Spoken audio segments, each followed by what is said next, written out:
샬롬, 놀라운 인체의 원리 7번째입니다.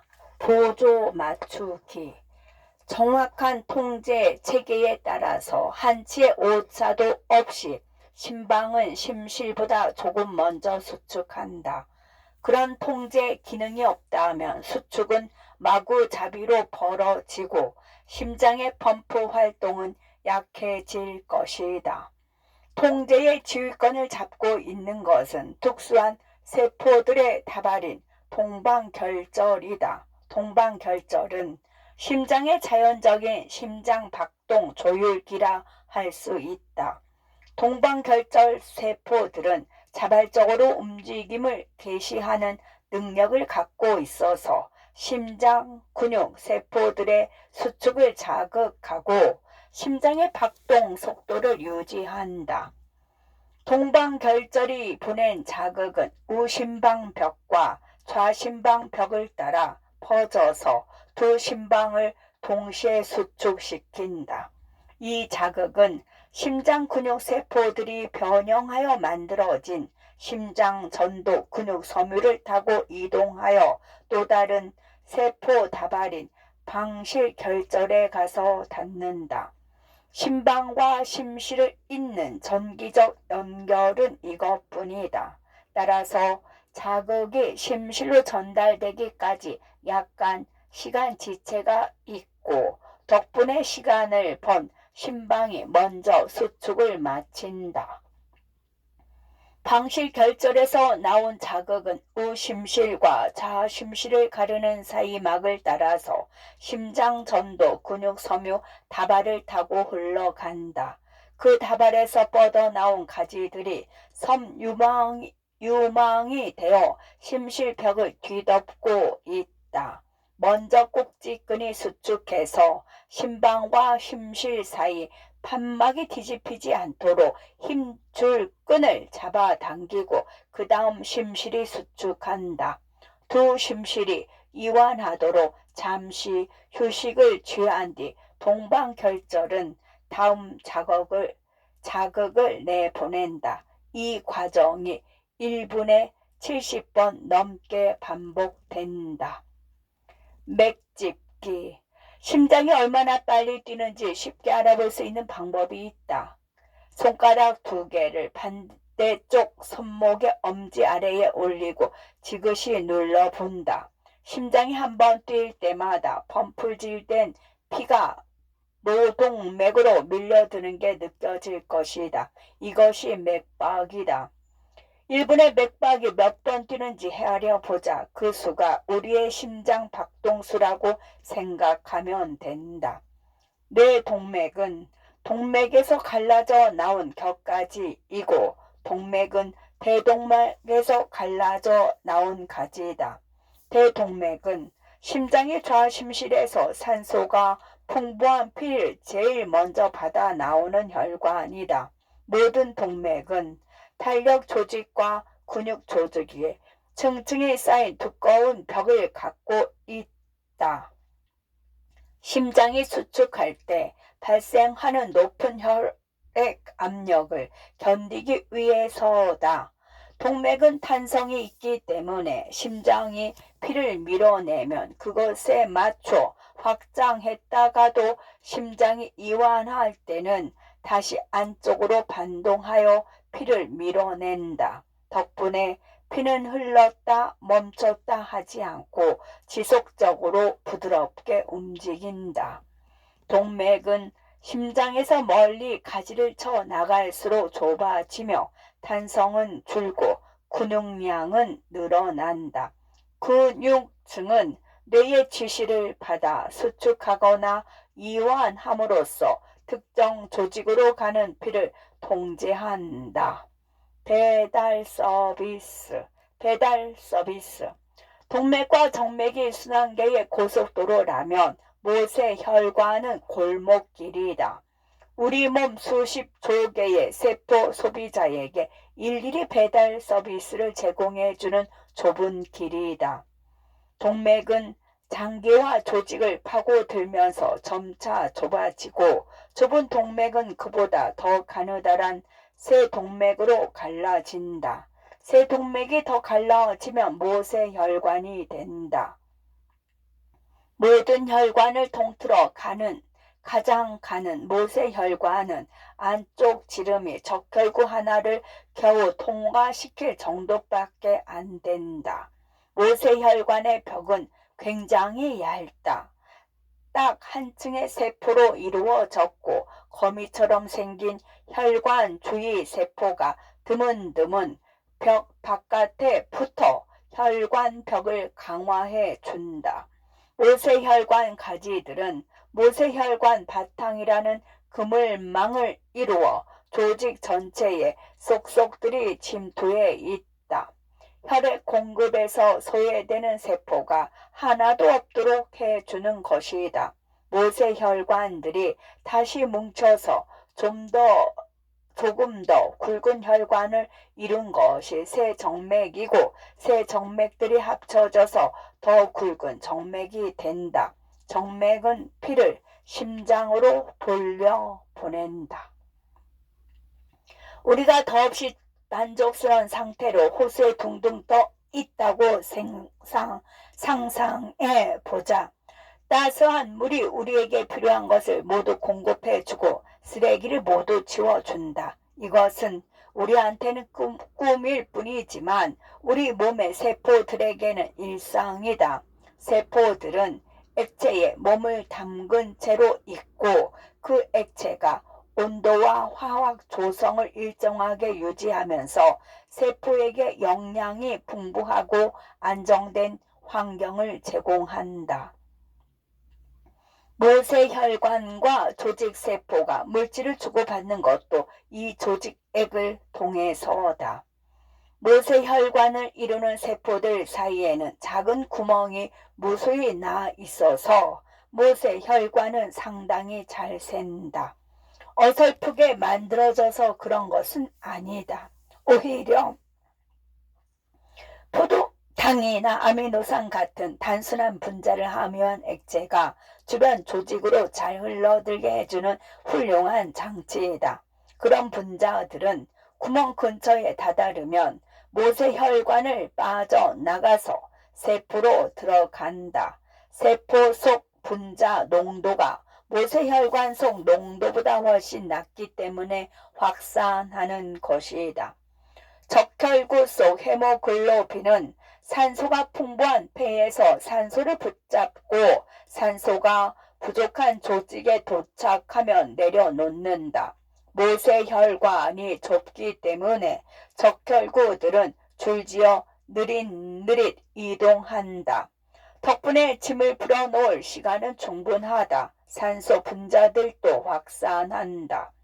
산소가 풍부한 혈관을 나가서 끝없이 산소를 소모하는 주변 조직으로 들어간다. 노폐물인 이산화탄소도 비슷한 방식으로 확산하는데 경로가 반대다.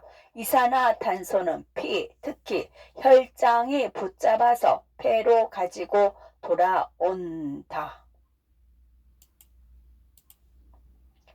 피는 폐에서 심장으로 들어오든 몸 다른 부분에서 심장으로 들어오든 모두 정맥을 통해 들어온다.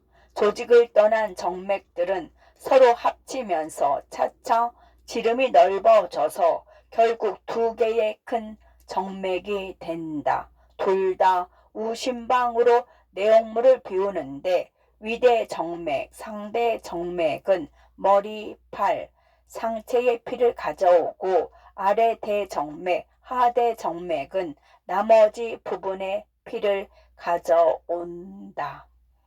정맥벽은 동맥벽과 마찬가지로 여러 층으로 구성된 구조다. 다만 훨씬 얇다.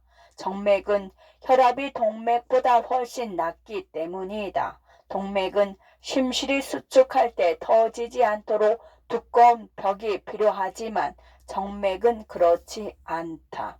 혈압이 낮아서 안 좋은 점은 피가 제 무게를 견디지 못한 나머지 심장에서 멀어지는 방향으로 역류하기 쉽다는 것이다. 이것을 막기 위해서 정맥에는 심실 출구를 통제하는 판막과 비슷한 판막들이 장착되어 있다.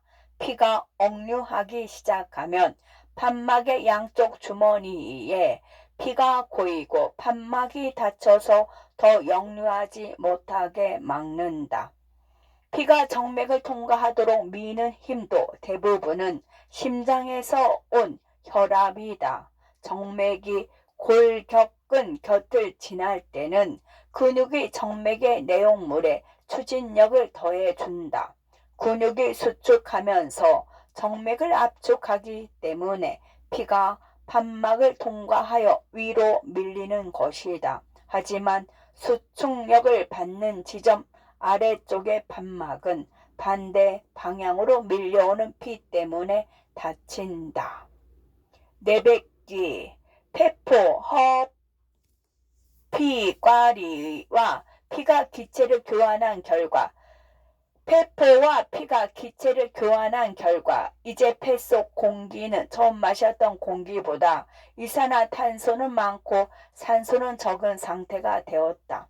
신선하지 않은 공기를 내뱉는 과정은 신선한 공기를 흡입하는 과정에 비해 한결 수동적이다.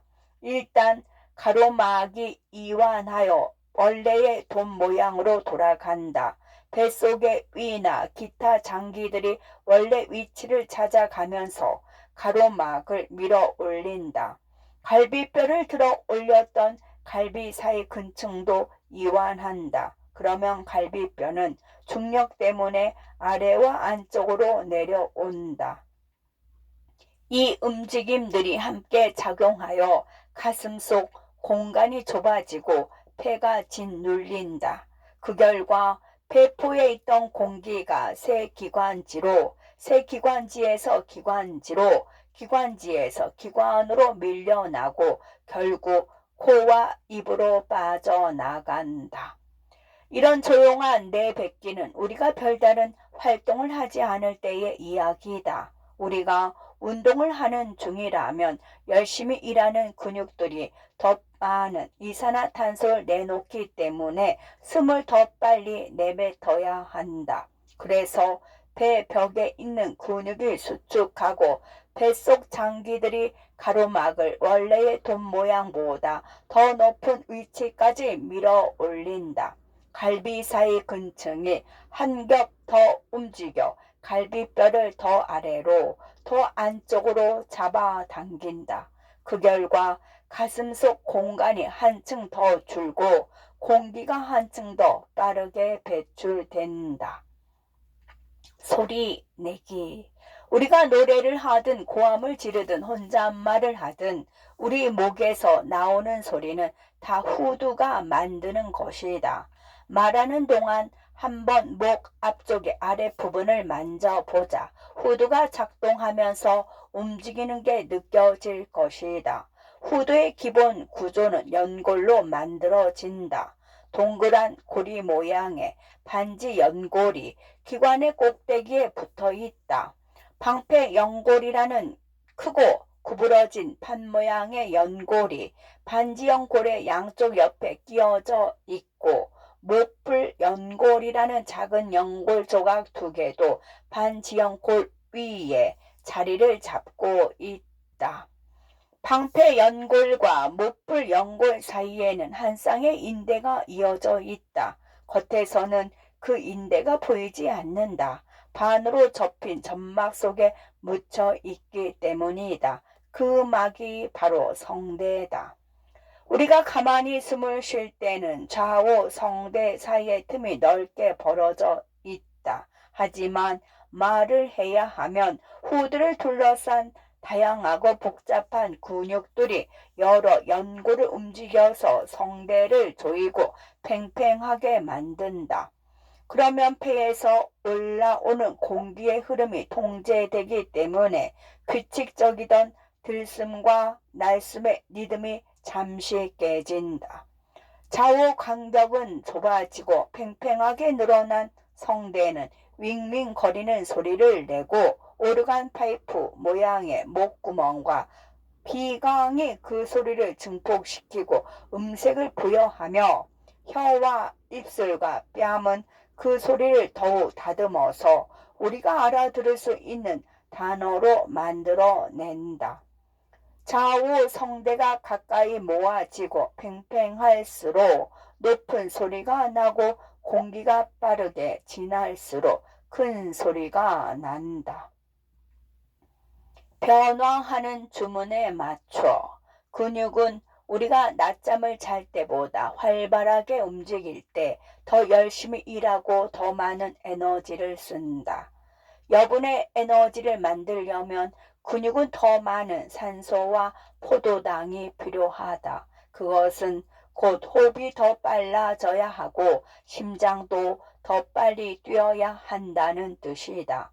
더 많은 산소를 몸으로 받아들이고 피를 최대한 빠르게 펌프질해서 근육에 공급해야 하기 때문이다.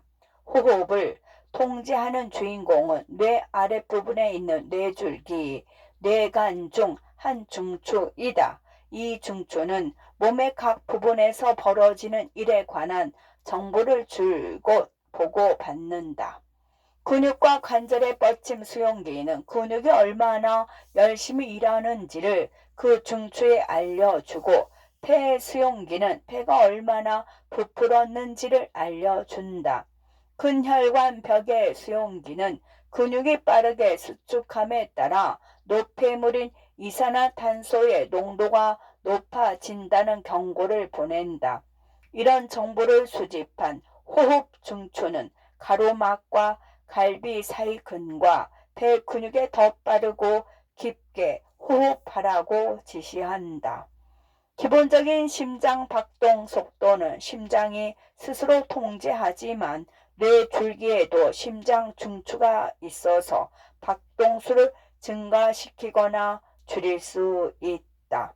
심장 중추도 이산화탄소 수용기로부터 정보를 받는다. 그래서 몸이 활발하게 움직일 때는 심장 중추가 심장의 동방결절과 방실결절에게 더 빨리 뛰라고 지시 내린다. 샬롬.